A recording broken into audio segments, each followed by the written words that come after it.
हाय मैत्रिणींनो, कशा आहात? तर आजच्या व्हिडिओमध्ये आपण बघणार आहोत जुन्या ब्लाऊजवरून मापं कशी घ्यायची.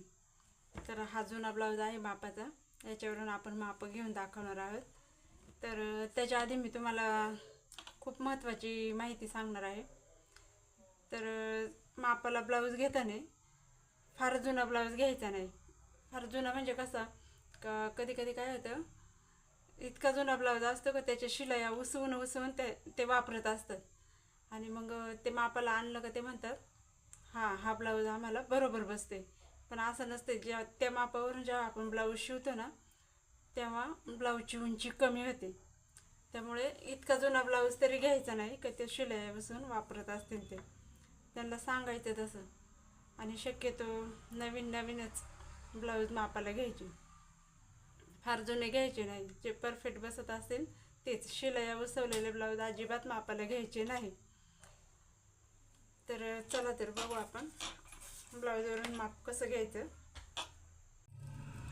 तर हे बघा, आपल्याला ब्लाऊजसाठी कोणकोणती मापं पाहिजेत तर ती लिहून घेऊ. पहिली सगळ्यात आधी पूर्ण उंची, छाती, कमरघेर,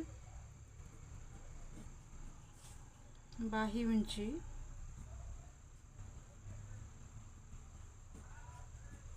दंडघेर,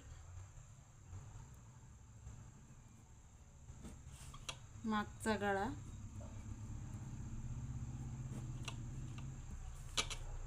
आणि पुढचा गळा.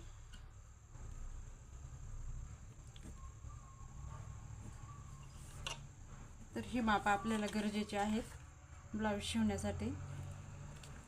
शोल्डरचं माप तर मी घेत नसते आपला डीप गळ्याला. फक्त बोटनेकचं असन तरच मी शोल्डरचं माप घेते, असं नाही घेत.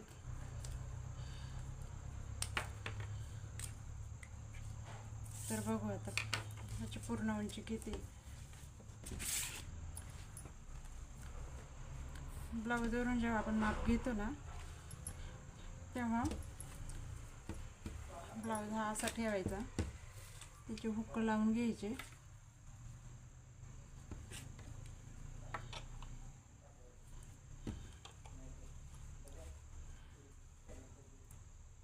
या पद्धतीने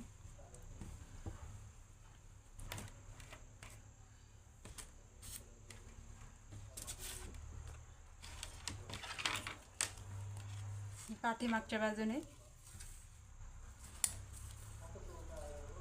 पूर्ण उंची मोजायची.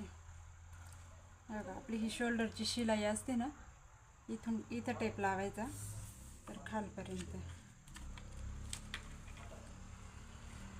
यांची पूर्ण उंची आहे 13 इंच. मग इथे लिहायचं पूर्ण उंची 13 प्लस 1 इंच. आपण माप टाकताना 1 इंच एक्स्ट्रा घेतो ना, म्हणून.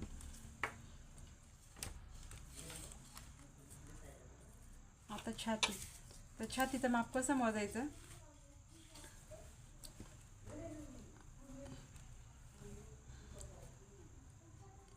ही बगल ते ही बगल या पद्धतीने मोजायचं. टेप असं धरायचा, इथलं शिलाईला हा हुक लावायचा समोरचा 1 नंबरचा, इथून तर इथपर्यंत. किती आलं? 17. म्हणजे यांची छाती आहे 34. 17 दुणे 34. 34चा चौथा भाग. माप टाकताना आपण कटिंग करताना 36चा आपला 34चा चौथा भाग या पद्धतीने टाकायचं. आणि छातीचं माप असं मोजलं तरी चालते. हे बघा, इथून तर आपली ही बटनपट्टी असते ना, इथपर्यंत. बघा 8.5. 8.5 चौथा भाग आहे. त्यानंतर बाही. इथं मधोमध धरायचं टेप. बाही 9.5ची बाही आहे.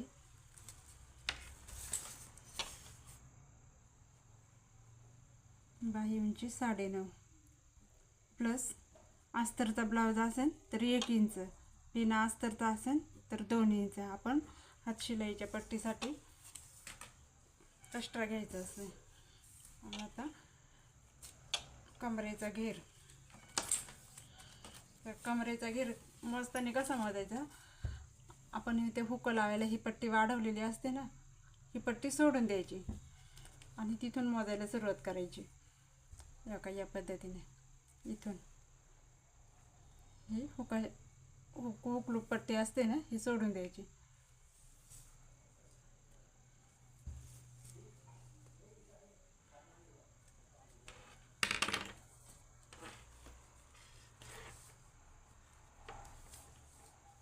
त्यांची कमर आहे 28 इंच.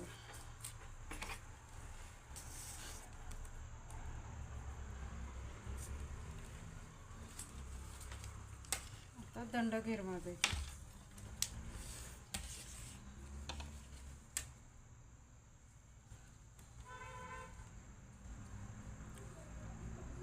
दंडगीर आहे 5 इंच.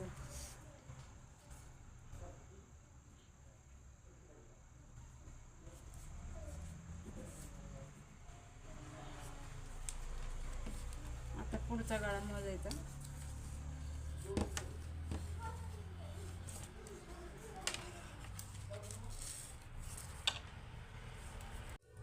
तर हे बघा, पुढचा गळा कसा मोजायचा, शोल्डरची शिलाई, तर आपली ही हुक लावलेली पट्टी असते ना इथपर्यंत, ह्या टोकापर्यंत, तर असा टेप लावायचा आणि या पद्धतीने गळा मोजायचा. तर समोरचा गळा आहे 6 इंच. जेव्हा आपण कटिंग करताना गळा टाकतो ना, तर त्यात अर्धा इंच एक्स्ट्रा घ्यायचं, कारण अर्धा इंच शोल्डरमध्ये शिवून जातं ना, म्हणून अर्धा इंच एक्स्ट्रा टाकताना 6.5चा टाकायचा. कितीचाही गळा असू दे तर त्याच्या अर्धा इंच एक्स्ट्रा टाकायचा जेव्हा आपण माप टाकतो ब्लाऊजवर तेव्हा. तर मागचा गळा, तर मागचा गळा मी माझी पद्धत कशी आहे मोजण्याची, मी असा गळा नाही कधी मोजत, मी मागची पट्टी मोजत असते. तर ही पट्टी किती आहे, 3ची. मग मी टाकताना काय करते, जेव्हा कापडावर टाकते ना तेव्हा अर्धा इंच एक्स्ट्रा घेते, 3.5, कारण अर्धा इंच इथं कंबरपट्टीमध्ये शिवून जाते म्हणून. तर या पद्धतीने मी ब्लाऊजची माप घेत असते. आणि आत्ता मला सगळ्यात जास्त आनंद कशाचा आहे माहिती आहे का, हा ब्लाऊज आहे ना मीच शिवलेला ब्लाऊज आहे आणि तो ब्लाऊज माझ्याकडं मापाला आला आहे, त्यामुळे ना खूप छान वाटतं बरं का. जेव्हा आपण शिवलेला ब्लाऊज आपल्याकडं मापाला येतो ना तेव्हा खूप छान वाटतं. दत्त जयंतीच्या टायमाला हा ब्लाऊज मी त्यांचा शिवून दिला होता फर्स्ट टाईम, त्यांचा अंगावर माप घेऊन शिवला होता आणि आता हाच ब्लाऊज माझ्याकडे मापाला दिलेला आहे, त्याच्यामुळे खूप छान वाटते. माझा व्हिडिओ जर तुम्हाला आवडला असेल तर एक लाईक करा, सबस्क्राईब करा आणि मला सपोर्ट करा. धन्यवाद.